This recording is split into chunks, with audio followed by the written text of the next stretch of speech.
guys, thanks for joining us on Family Life today here on YouTube. Make sure you subscribe. You don't want to miss any episodes, so hit the little bell and you'll get notifications and you won't miss anything. And if this encourages you, like it and share it with your friends. Yeah, share it with your friends. Yeah, welcome to Family Life today. You know, it's been really fun lately is having people come up to me saying, hey, you're my workout partner every morning. What in the world does that mean? That's what I wondered. They said, we listen to Family Life Today every morning when I work out, and I'm with you. And so I just thought, oh, that's so cool. Because one, it's good to work out, but they're working on their family and their marriage at the same time. And here's the amazing thing. That doesn't happen without people that are listening right now saying, I want to be a Family Life partner. You know what that is? That's a monthly financial giver to Family Life. That's how this ministry operates. People like you decide to give one time every year or a monthly gift, and it literally changes people like you were just talking about, their families and their legacies. And we need you. We'd love for you to go to FamilyLifeToday.com and make a donation. Which is going to be doubled. Yeah. Yeah, for a whole year. Think about that. Everything you give every month for the next 12 months will be doubled by a generous donor. It doesn't get any better than that. You can change somebody's life with a small or a big donation, which will be doubled. So go to FamilyLifeToday.com and make your donation. It will change somebody's life. I think sometimes as women and as Christians, we don't even realize how tightly we're holding on to a dream, a longing, a desire, and we may even think we're surrendered. We may think we're holding it with an open hand saying, God, I trust you. Whatever your plan is, I will walk that path. But when tragedy strikes or God takes something away or doesn't give us something, then suddenly our eyes are open and we realize, wow, I was holding on to this so tightly that now I feel like a part of me has been ripped away.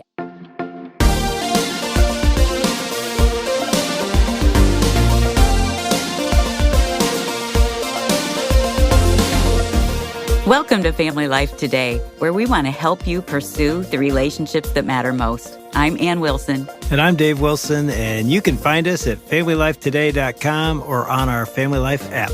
This is Family Life Today.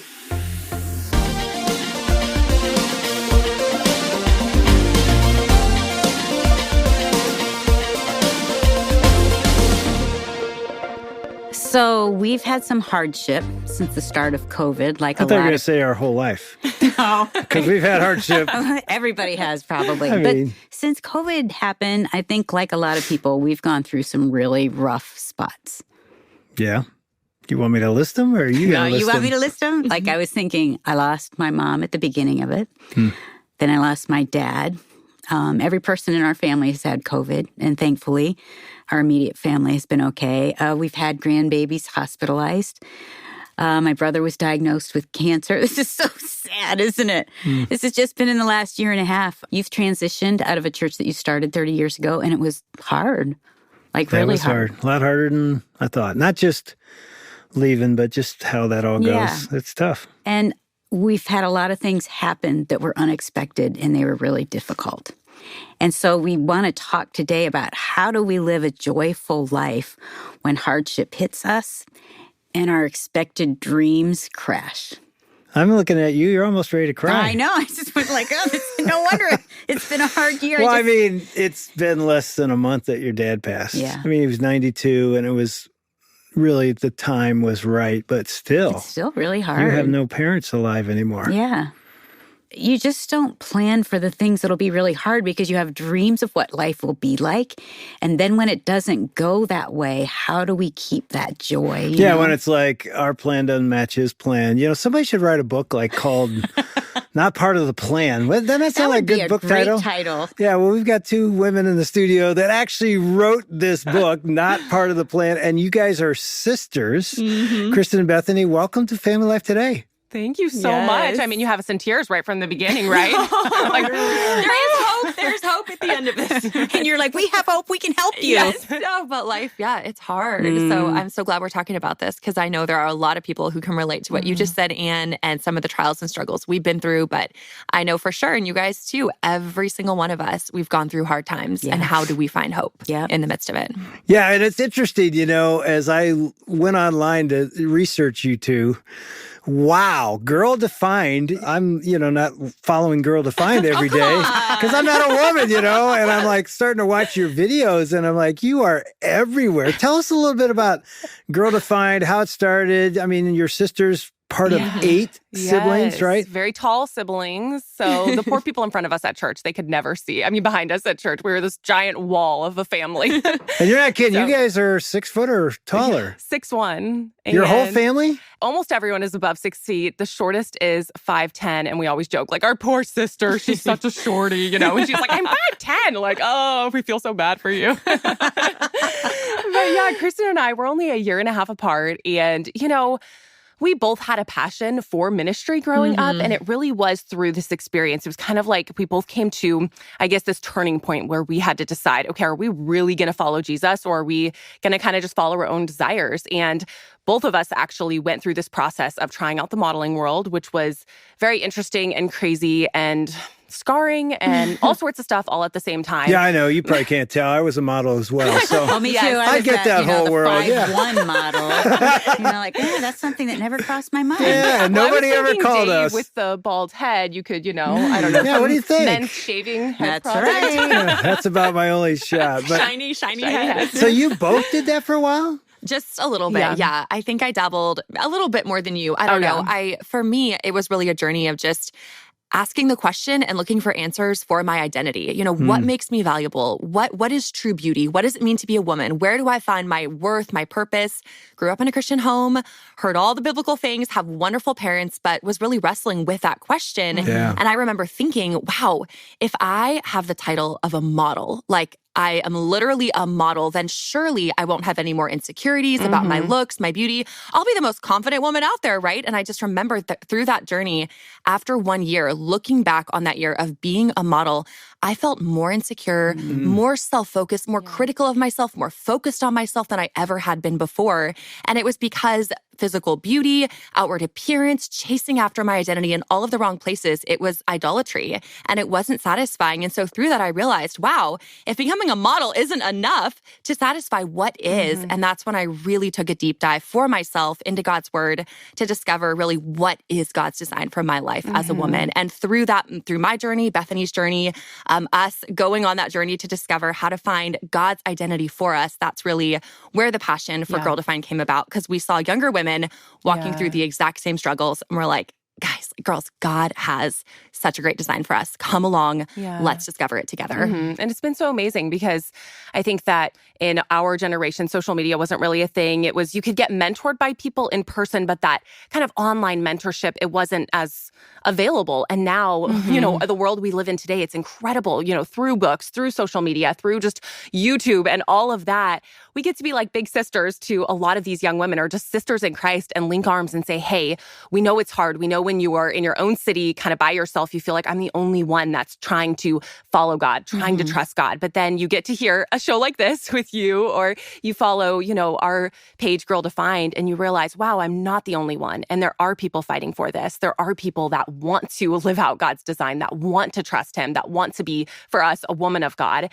And that's so encouraging. And so that's just, as long as God will use us, we're here together. Like, okay, if something happens to me, you carry on. If something happens to you, carry on. But so far, we're both here together. Were you surprised at the following that you gathered? Like, there are a lot of young women following you. Yeah, I think so. Like, surprised and then not surprised, because we felt that yearning. Yeah. So you saw the need. Sisterhood. Yeah, we longed for sisterhood as well. And as we kind of stepped out there and just became really raw and honest about our struggles as Christian women and said, hey, we're still struggling. We're still on this journey. Let's dive in together. It was like the same thing that we were longing for, they were longing for. And we just kind of latched onto each other, and more sisters from around the world latched on, and we kind of became this community. And it was just so sweet to see the way that God grew it from the ground up, like starting with nothing and then growing it into a full-blown ministry and YouTube channel and podcast and books and conferences. And we're just like, okay, Lord, we just take it 1 year at a time and say, God, what do you have for us this year? And I'm sure you guys are the same way. Like, God, we're ready, but what do you have? And this is your 5th book. Yeah, they snuck an extra one in this past summer, a devotional. So technically it's like our 4th book, an extra devotional, so 5 books. But I will say, when we started Girl Defined, there was something that was not part of the plan that happened that we just were not prepared for. Kristen, she shared the really sweet part of it, but I think the part that surprised us and is being public about our beliefs in God and our stance on just biblical womanhood. We had no idea just how people who don't believe in God or who don't like what we were sharing, how aggressive, I guess, the online world can be to come after you. And I think that's the part that we've really had to wrestle and just think and pray and get counsel, because it's hard to share truths about God. A lot of the people in the world don't like that. And so we've had to say, do we really trust that this is what God has for us? Do we really believe his word is true? Do we really believe that he, designed men and women to be equally valuable but purposely different? Do we really believe this stuff? Because if we do, we're going to have to get out there and share this. And, if there are difficult opposition that comes our way, we just have to trust God with it. So that's been a huge area of trust for us, and just having to know, okay, if we get shut down because we get reported 1 billion times, that's okay. God, he chooses to use us, but he doesn't need us. And so we can be grateful for any time that he allows us to have a platform. So that has been, I would say, definitely a lot of sleepless nights and seeking a lot of counsel, just struggling with that, Yeah, that's hard. And that's where the identity piece comes in. Yeah. Of knowing who you are, what God has called you to do. But that's not easy. And I mean, as I listened to your story and even read, not part of the plan, that trusting God piece is a theme. I'm hearing it now in your own lives, but definitely a theme in the book. When, your subtitles is perfect. Is like trusting God with the twists and turns of your story. So let's get into that a little bit, because, here I am, a dude reading your book, and you start with this incredible wedding dress story. Please take us back to this. I mean, I am in it. I'm I need to hear the end of this. Yes. Well, this isn't my, brightest shining moment in life.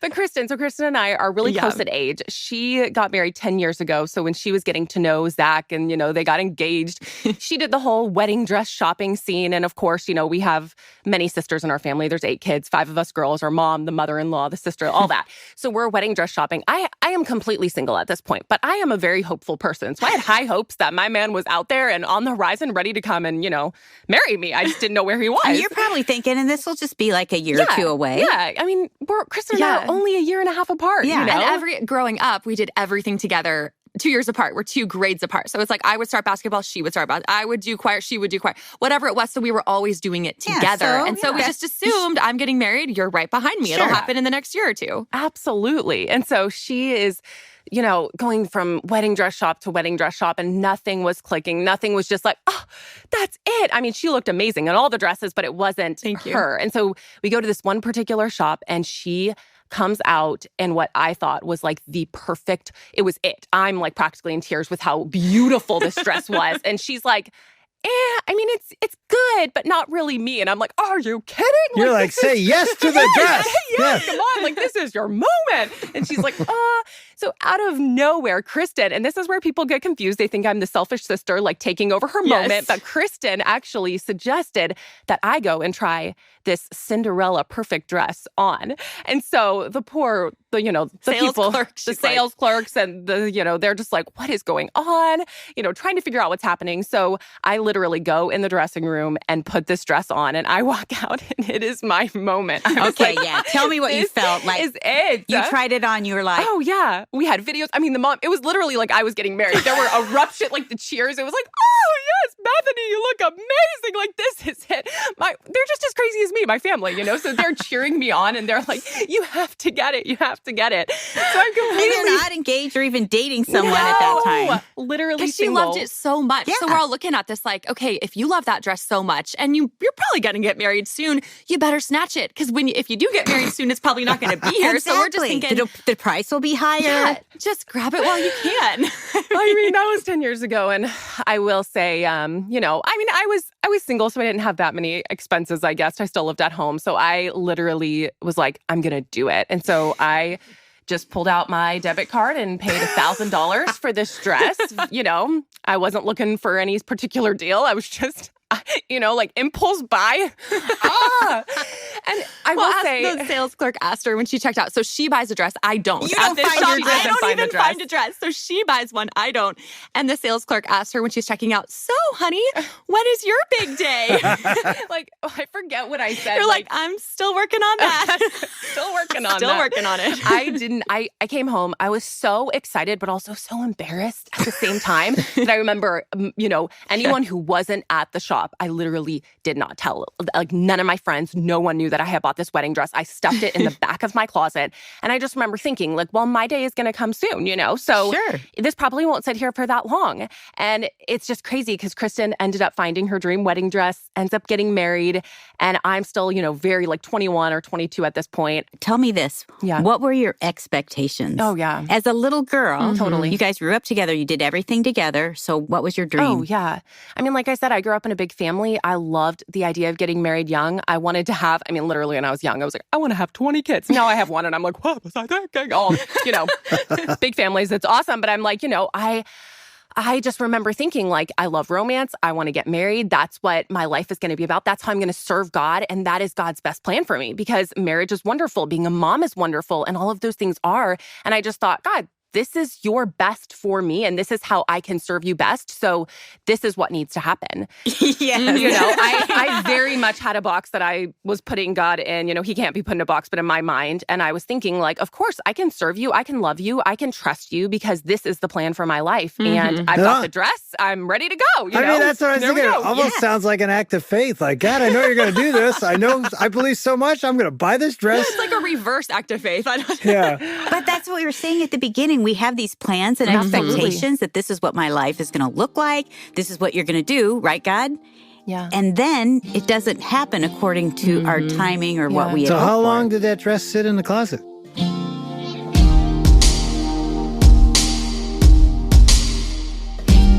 You're listening to Dave and Ann Wilson with Kristen Clark and Bethany Beal on Family Life Today. We'll hear Bethany's response in just a minute, but first, I wanted to let you know about a special group of friends who help make conversations like today's possible. They're called Family Life Partners. Partners are a generous community of people who believe in our mission and give financially every month. And thanks to some of those heroes, really, right now, if you sign up to give monthly, you not only receive all the benefits of our partner program, but your donation will also be doubled for a year up to $300,000. So that means if you give $25 a month, the impact is actually $50 a month. And if you give $50, it becomes $100. You get the idea. You could probably do the math. On top of that, when you give this month, as our thanks to you, we'll send you a bundle of resources, including 2 books, one called Not Part of the Plan by Kristen Clark and Bethany Beal, who you're hearing from today, and second, A Lifelong Love by Gary Thomas.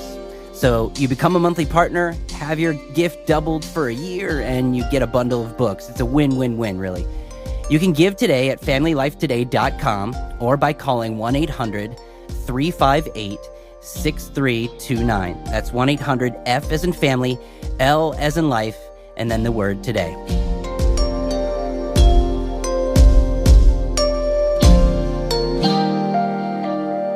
So how long did that dress sit in the closet? I got it when I was 21, 22. I am 33 now, and I've been married for 3 years. So it's sat in the back of my closet for almost a decade. So the question is, I'm reading the book like, did she wear it? Did she wear it? Did she wear it? And Oh, you mean for the wedding? Yes. I thought you meant like every year pulled out and walk around the house. no, did she wear it for her wedding? I will say it haunted me for many years. And I had a friend one time who was helping me paint, and they tried to reach in the back of my closet to see like if the baseboards or I don't know, something needed to be painted. And I was like, no! And like basically tackled them because I didn't want them to find the dress. But So it was sort of a secret. oh, a big secret. Yeah, because Nobody it's knew. like, yeah. Yeah, and as the years ticked on, I will say it got a little bit more like, oh, this is kind of awkward now. And, Yes. I just didn't want to talk about it. And I just started to feel like that was so dumb. And I'm like, wow, I paid a lot of money for this. And it's a very big dress. Think like very Cinderella, very full, So it took up a lot of room. But so when I met my husband, Dave, all these years later, we got into a relationship. I was like, I got this dress like 8 years ago, and I cannot imagine walking down the aisle to my fiance in this dress. This is so not us. This is so not him. This is just, I can't imagine it. And so I felt all this guilt though, like, but I bought this dress and I should wear it. And I was like, okay, I was a really stupid, naive 21-year-old. Like, okay, I just have to be like, I lost the money. So I will say I tried to sell it. That didn't work. So I ended up getting another dress, just paid for it, didn't worry about it, bought another dress, walked down to the aisle in that dress. And the sad part is that I was never able to sell it, and I haven't been able to find anyone to give it to, so it's actually still hanging in the back of my closet to this day. So now I have 2 wedding dresses. This is an illustration. You should not get rid of the dress. You need to get on stage and put that dress, hang it behind you and say, I should have brought it. Yes, this is what we do as women. Yeah. So often we have our dreams, and it's a tangible dress, and it looks, all of us have a dress. It may not be a dress, but all of us have something. The dream. That we hold on to, that we think, when that happens, I will have made it. Oh, yeah. I don't think you should sell it. You should use that because we all relate to it. So I thought that was a great way to start. And so often, I'm the only guy in the studio today, so I have this male perspective where I'm looking at 3 women, and I'm thinking a lot of times a woman's dream is that. It's a guy, it's a relationship, it's a marriage, it's kids. So when that doesn't happen, walk us through what that felt like. And I know, Kristen, you're married, and yours was 10 years ago. But we need to share Kristen's we story all too. have dreams. Right. I don't have a dress, but I have that visual in my head. I have something that I wished I wanted didn't happen, and I blame God. Yeah, exactly. Walk us through what that felt like for both of you. Yeah. Well, let's hear Kristen's story because you had dreams unfulfilled as well. Right. So I got the dream of getting married, right? Thinking, I'm getting married young. And I remember thinking on my wedding day, I got married at 24, which to me at the time felt old. But I remember so many people questioning, like, are you sure you're so young? And I was like, I'm not that young. I was pretty young, but my husband was even younger, 23. So 23, 24, get married. And I remember thinking, going down the aisle, life is perfect. I am marrying this godly man. We live in the same city as our family. We love our family. We're surrounded by this incredible Christian community. We're healthy. Just everything seemed to be clicking into place. And I'm kind of a ducks in a row kind of person, like black and white. I like to have my plan. And I just remember thinking, wow, God, I am so blessed. Like, thank you for this amazing life. And little did I know that the next decade would be filled with so much heartache on the front of wanting to start a family, have kids, and not be able to. And then experience multiple miscarriages, multiple losses, just devastation in my own life and our own marriage, family-wise. And so we get married, life seems perfect, 2 years go by, and we're like excited to start a family, and nothing's happening. And then I get pregnant, and that pregnancy turns into a miscarriage 6 weeks later, so early, which I'm grateful for, but still heart-wrenching. Because like Bethany said, we're from a big family, 8 kids. Our mom is a birthing pro. I mean, she just could crank them out, and she's like superwoman. And so I'm thinking, I'm never going to have struggles in that department. I have friends who did infertility, miscarriage, but that's not going to be my story. And I remember that first miscarriage was such an eye-opening loss for me, because I think sometimes as women and as Christians, we don't even realize how tightly we're holding on to a dream, a longing, a desire. And we may even think we're surrendered. We may think we're holding it with an open hand, saying, God, I trust you. Whatever your plan is, I will walk that path. But when tragedy strikes, or God takes something away, or doesn't give us something, then suddenly our eyes are open and we realize, wow, I was holding on to this so tightly that now I feel like a part of me has been ripped away, and I don't even know how to trust God. I don't understand. God almost feels cruel. And I remember feeling that and wrestling in my heart with this sort of anger toward God that I had never felt. Why would you, God? Why would you give me this and take it away? Because I don't know, for me, just even seeing those double lines of getting pregnant, I was already there, like holding the baby, thinking of baby names, like imagining baby showers. And so all of that comes crashing down, and you're just kind of back at square one. And I just remember feeling so devastated, walking through the grief with my husband, and then pressing on, trying to trust God, moving forward. And then 6 months later, the same thing happened again. And so now I find myself back in that same place of going, God, twice? Back to back? How could you let this happen? And now did fear start settling in? Oh, yes. And now I'm scared to get pregnant. Now the very thing that I longed for so much, I'm terrified of, but at the same time, longing for it just as much. And so that for me was such a journey of God comforting me through the loss, but also in a gracious way challenging my heart of, where is my hope? Is my hope in getting the dream life that I've always imagined, that I assumed would become easily mine?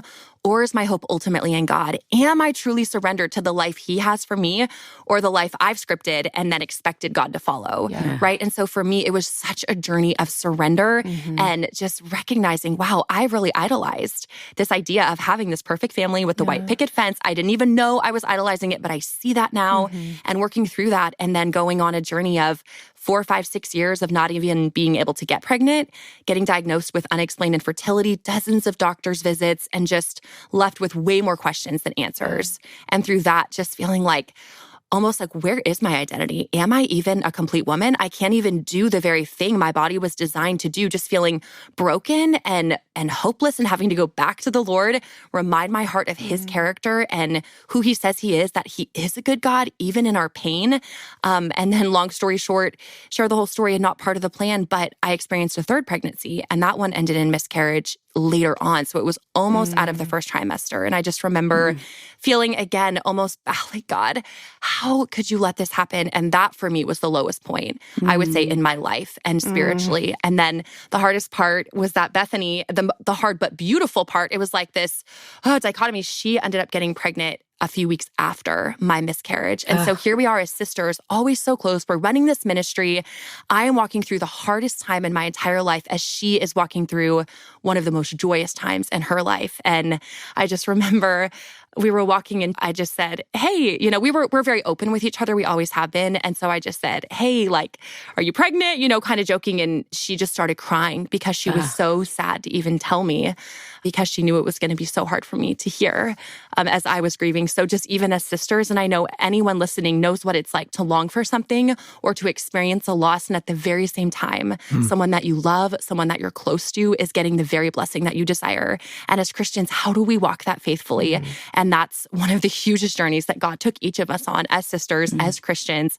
How do we celebrate the joys of others while we grieve the losses? Oh, how did that go? I mean, and that, I know it's long ago, but if you could take us back to that second, she's over there in joy. And I mean, that second when you heard the news, what did that feel like for both of you?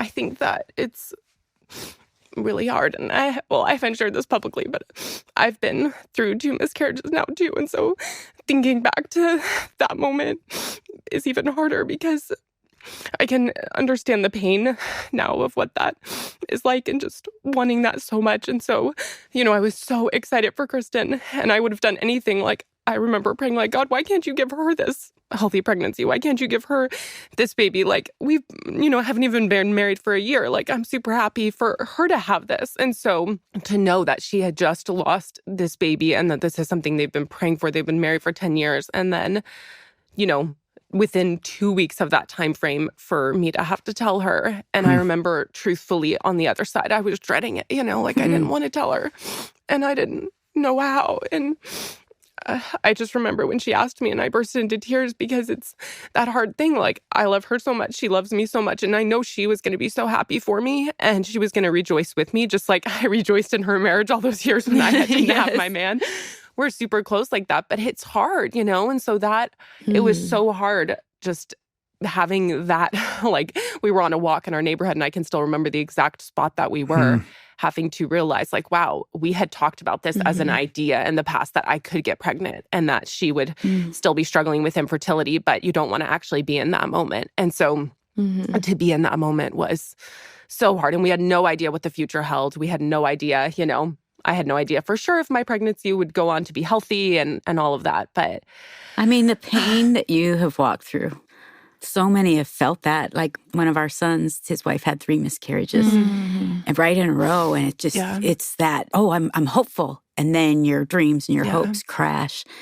And so I'm thinking of our listeners that have struggled with this. Like, it's heart-wrenching. And even, as you said, Kristen, even like your thoughts of God, like, why? I don't understand.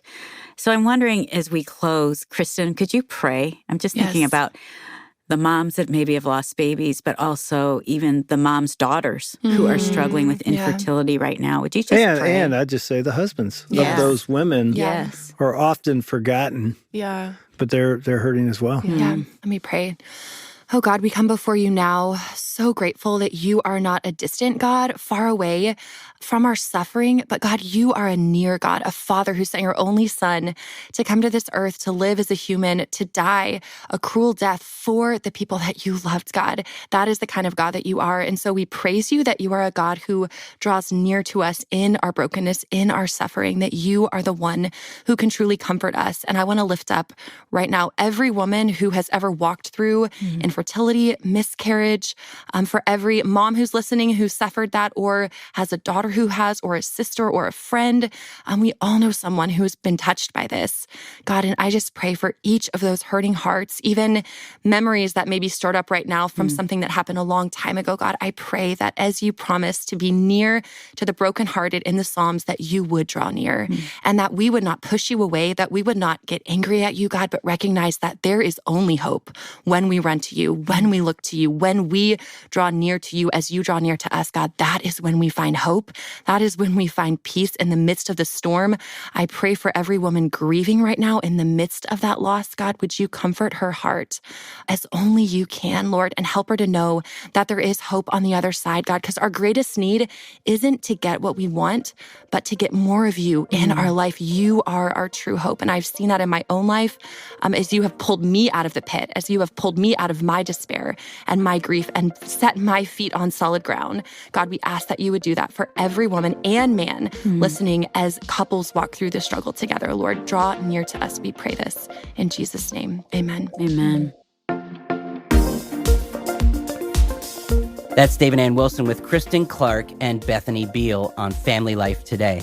Let me remind you that you can get their book, Not Part of the Plan, Trusting God with the Twists and Turns of Your Story, when you become a monthly partner at FamilyLifeToday.com or by calling 1-800-358-6329. That's 1-800-F as in family, L as in life, and then the word today. If you know anyone who needs to hear today's conversation, you can share it from wherever you get your podcasts. And while you're there, it really helps us out if you rate and review us. Now, tomorrow, Dave and Ann Wilson are going to be talking again with Kristen and Bethany about understanding your true identity in the midst of tragedy, because identity starts with who we believe God is. That's coming up tomorrow. We hope you can join us.